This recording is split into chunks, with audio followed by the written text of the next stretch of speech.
बिस्मिल्लाहिर्रहमानिर्रहीम। रब्बी शरह ली सदरी व यस्सिर ली अमरी वहलुल उक़दतम मिन लिसानी यफ़क़हू क़ौली। अस्सलाम वालेकुम स्टूडेंट्स, आज हम केमिकल इक्विलिब्रियम के बारे में पढ़ेंगे।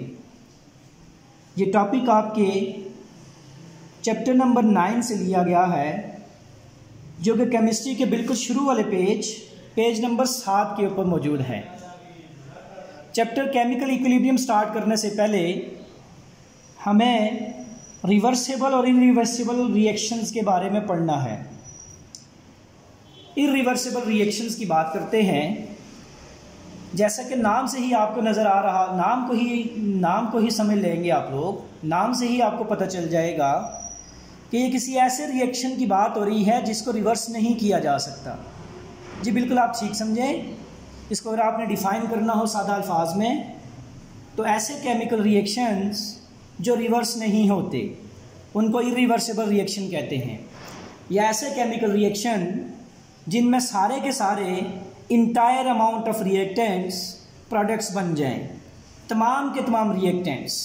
जी रिएक्टेंट्स के बारे में आप जानते होंगे, वो चीज़ें जो केमिकल रिएक्शन में हिस्सा लेती हैं, उन्हीं को रिएक्टेंट्स बोला जाता है। तो बात कर रहे थे हम लोग ऐसा रिएक्शन जिसमें सारे के सारे रिएक्टेंट्स कन्वर्ट हो जाएं प्रोडक्ट्स में। इन रिएक्शन को इरिवर्सिबल रिएक्शंस कहते हैं। ऐसे रिएक्शन हमेशा कंप्लीट होते हैं, इसलिए इनको कंप्लीशन रिएक्शन भी कहा जाता है। इनमें सब के सब रिएक्टेंट्स प्रोडक्ट्स में कन्वर्ट हो जाते हैं।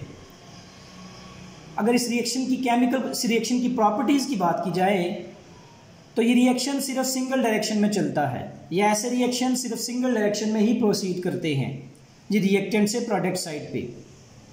ये रिएक्शन कंप्लीट होते हैं हमेशा, सारे के सारे रिएक्टेंट्स कन्वर्ट हो जाते हैं प्रोडक्ट्स में। इसलिए इन रिएक्टेंट्स को आप लोग कंप्लीशन रिएक्शंस भी कहते हैं। ये मैंने दूसरी प्रॉपर्टी लिखी है इरिवर्सिबल रिएक्शंस की। इन रिएक्शन को रिप्रेजेंट करने के लिए आप लोग एरो डालते हैं जिसकी डायरेक्शन रिएक्टेंट से प्रोडक्ट्स की तरफ होती है। ये नीचे आपको एक रिएक्शन नज़र आ रहा होगा जिसमें सोडियम मेटल वाटर के साथ रिएक्शन कर रही है। ये दोनों रिएक्टेंट्स हैं, इनको तामलात भी कहते हैं। इन्होंने आपस में रिएक्शन किया और आपके सामने बेस बना।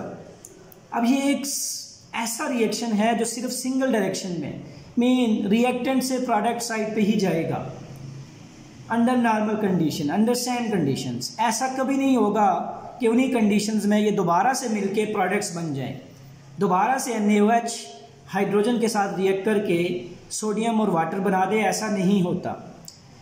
तो इरिवर्सिबल रिएक्शन की बात हमने की और ये जानने की कोशिश की कि इरिवर्सिबल रिएक्शंस क्या होते हैं।